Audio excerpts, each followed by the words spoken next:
ஸ்ரீ குருவாயூரப்பன் திருவடிகளே சரணம். இன்னைக்கு 4வது தசகத்தில் 6வது ஸ்லோகத்தை பார்க்குறோம். முதல்ல வார்த்தைகளை பிரித்து சொல்லலாம், பிறகு ஒவ்வொரு வரியும் சேர்த்து சொல்லலாம்.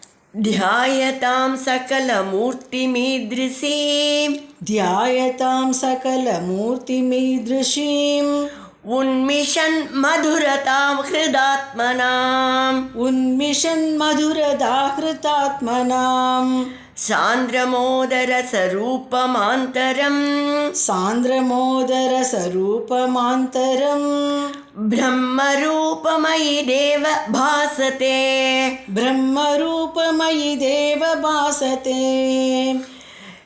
தியாயதாம் சகல மூர்த்திமீத்ருஷீம், உன்மிஷன் மதுரதா ஹிருதாத்மனாம், தியாயதாம் சகல மூர்த்திமீத்ருஷீம், உன்மிஷன் மதுரதா ஹிருதாத்மனாம், சாந்திரமோதரசரூபமாந்தரம், பிரம்மரூபமயி தேவ பாசதே, சாந்திரமோதரசரூபமாந்தரம், பிரம்மரூபமயி தேவ பாசதே.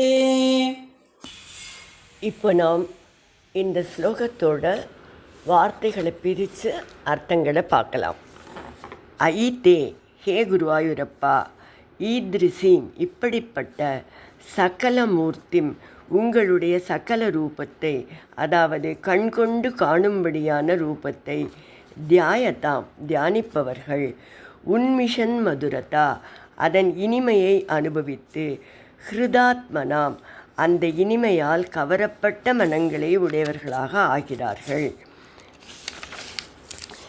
தே, உன்னுடைய சாந்திர மோத ரசரூபம், முழுமையான ஆனந்தரசமாகிய, அதாவது சச்சிதானந்த வடிவமாகிய உன் ரூபம், ஆந்தரம், எங்கள் மனதில், எங்கள் இதயத்தில், பிரம்ம ரூபமபி, பரபிரம்ம ரூபமாய் அவபாசத்தே, தானாகவே ஒளிவீசி பிரகாசிக்கிறது.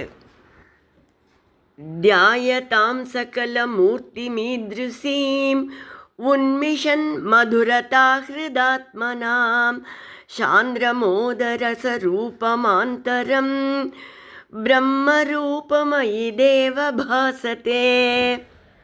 இப்போ நம்ம இந்த ஸ்லோகத்தோட முழு அர்த்தத்தையும் பார்க்கலாம்.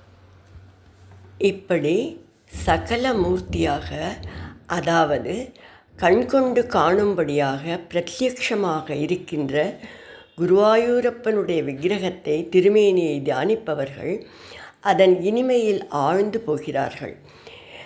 ஆழ்வார் சொல்வார் இல்லையா, எப்பொழுதும் நாள் திங்கள் ஆண்டு ஊழி ஊழிதொரும் அப்பொழுதைக்கப்பொழுது என் ஆறா அமுதமே என்பார்ல, அப்படி தியானிக்க தியானிக்க ஆறா அமுதமாக அவருடைய திருமேனி தியானம் இனிமையான அனுபவத்தை தருகிறது. மேலும் அவர்கள் உள்ளத்தை அப்படியே அபகரித்து விடுகிறது. இதை ஆழ்வார் அதே போல தான் திருமாலிருஞ்சோலை கள்ளழகரை வஞ்சக்கள்வன் மாமாயன் என்று சொல்வார். தன்னோட அழகினால் காண்பவர் உள்ளத்தை அப்படியே கவர்ந்து விடுவாராம். இங்கும் அதுபோலதான் பட்டத்திரிகள் குருவாயூரப்பனின் அழகு உள்ளத்தை கொள்ளை கொண்டு விடும் என்கிறார். இப்படி தியானத்தில் அவர்களுடைய அடுத்த நிலை என்ன? எல்லாரிடமும் தான், எல்லாருக்குள்ளும் தான் பகவான் இருக்கிறார். ஆனால் அவர் எல்லாரிடமும் தன்னை வெளிக்காட்டிக் கொள்வதில்லை.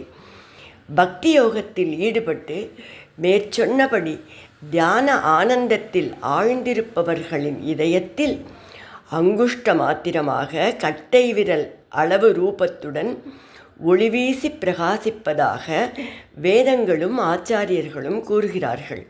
ஸ்ரீ பட்டத்திரிகளும் இதையே இந்த ஸ்லோகத்தில் எடுத்து காட்டுகிறார். பரிபூரண ஆனந்த ஸ்வரூபமாகிய பரபிரம்ம ரூபம் அவர்கள் மனத்திற்குள் தானே பிரகாசிக்கிறது என்று சொல்கிறார்.